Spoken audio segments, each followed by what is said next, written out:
Crooked Ruto is responsible for the illegal abductions and killings. Today, we stand in solidarity and empathy with all the families here and those who did not make it to come for their sons and daughters who have been abducted and have disappeared. It is devastating for a family and friends when a loved one disappears. Yet this is a harsh reality facing Kenya today. I'm very touched by the plight that has been going on, and more so because Bob Jage and the Longman twins came to visit me in Kamkunji after I was illegally arrested by the police, to some of us personally. Your pain is my pain. We are sounding the alarm. We are on the edge of an abyss and moving speedily in the wrong direction. We must wake up and collectively demand for truth, accountability, and justice. Many times it is said that if it happens to one, we keep quiet. It happens to another, we keep quiet. Eventually it will land in each of our doorsteps of so-called terror suspects. We've seen it over the years. But because there is a security team that tells us that it's for our benefit, we keep quiet. Today they have extended it to people who have been peacefully demonstrating in this country. Abductions is becoming a way of life. Extrajudicial killings, a way of life. This is not the Kenya. Abductions, enforced disappearances, and extrajudicial killings in Kenya remain a state strategy to spread terror amongst us. The feeling of insecurity and fear it generates is not limited to close relatives of the abducted or the disappeared only. It affects each and every one of us. Illegal abductions and enforced disappearances violates the right to life, liberty, protection before the law, and protection from other cruel, inhumane treatment and punishment.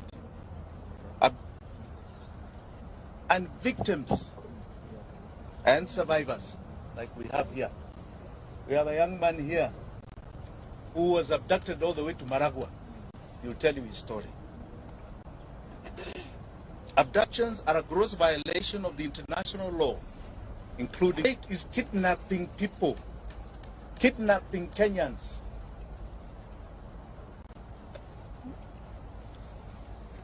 They are a crime against humanity.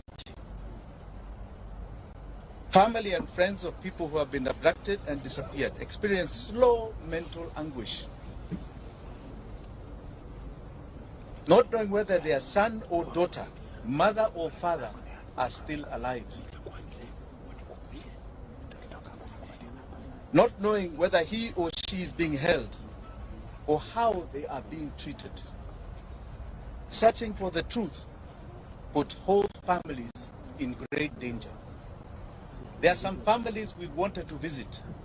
I myself directly, with my deputy Willis Otieno, and I can tell you those families are afraid. They want to meet us in private because they are afraid that the attention we may cause will victimize them.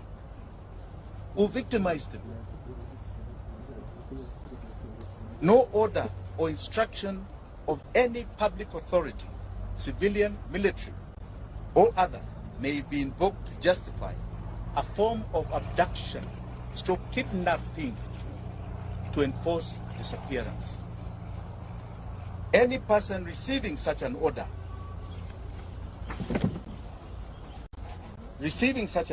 or instruction shall have the right and duty to not obey it. Article 26 of the Constitution of Kenya guarantees every Kenyan the right to life, specifically stating a person shall not be deprived of life intentionally. Article 28 and 29 of the Constitution provides the human dignity, freedom, and security of the persons, which includes and not be subjected to torture or treated or punished in a cruel and inhumane manner. The Inspector General of the National Police Service, under Article 245 of the Constitution, must exercise independent command of the police. We have seen what is going on. You have an IG who stands up and says you can demonstrate. It's in the Constitution. 2 days later, he's chasing everybody from the streets and his officers are shooting. Who is giving him those orders? The IG is constitutionally required to ensure the police operate with the highest standards of professionalism and comply with constitutional standards of human rights and fundamental freedoms while performing their work. In exercise of the command of the police, the IG has the constitutional responsibility to ensure that the officers commit to protect the right of life of all Kenyans by adhering to the Constitution. President William Ruto took oath and swore that he would truly and diligently serve the people of the Republic and the Republic of Kenya. He would diligently discharge his duties and perform functions in the office of the President while doing justice to all in accordance with the Constitution and the laws of Kenya without fear, favor, affection, or ill will.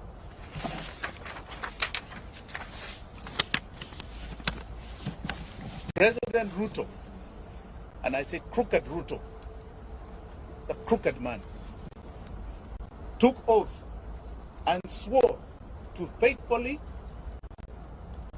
bear true allegiance to the Republic of Kenya and will obey, observe, protect, and defend the Constitution of this country. And he will protect and uphold the sovereignty, the integrity, and the dignity of every single Kenyan. That is an oath you are swearing to God before 54 million Kenyans. Regrettably, today it can be confirmed that crooked Ruto has not only violated the Constitution of Kenya, but has contravened his oath of office. He has become a constitutional delinquent. For the avoidance of any doubt, if any of you have any, crooked Ruto is solely responsible for the abductions, enforced disappearances, and the murders of young Kenyans, Gen Z. He has turned his police force into a political militia. Kenyans must never forget William Ruto's history. And Kenyans will never forget what he's doing to us today. Crooked Ruto is hypocritically mocking, laughing, and demeaning the abducted, disappeared, and murdered sons and daughters of this country, and their loved ones who are painfully crying daily. The only crime they have committed is exercising their constitutional and democratic right to peacefully and unarmed demonstrate on the streets in our country. We will not yield to crooked Ruto's tyranny. We will not. Because to yield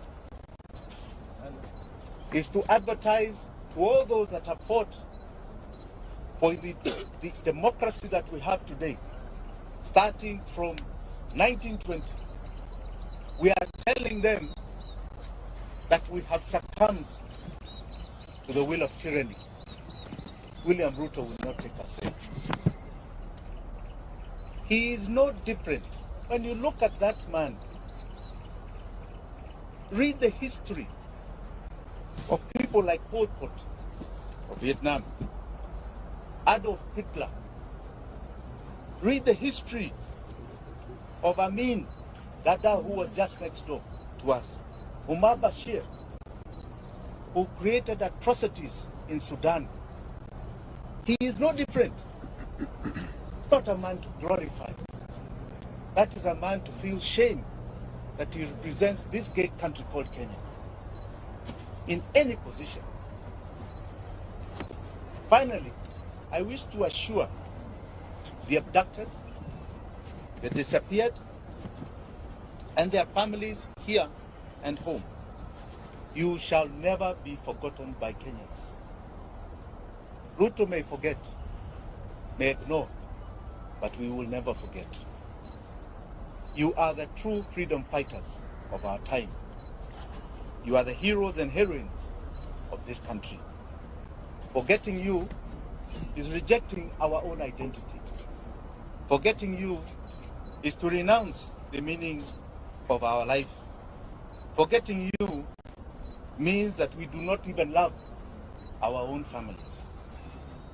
We will keep the memory of our abducted, our disappeared, our murdered.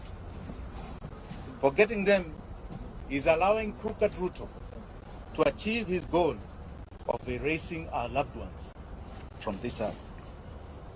We are going to continue demanding justice. We shall relive their memory as we do. The abducted, the disappeared, the murdered shall live forever in our minds, in our hearts, and etched in the history of this country. Thank you very much.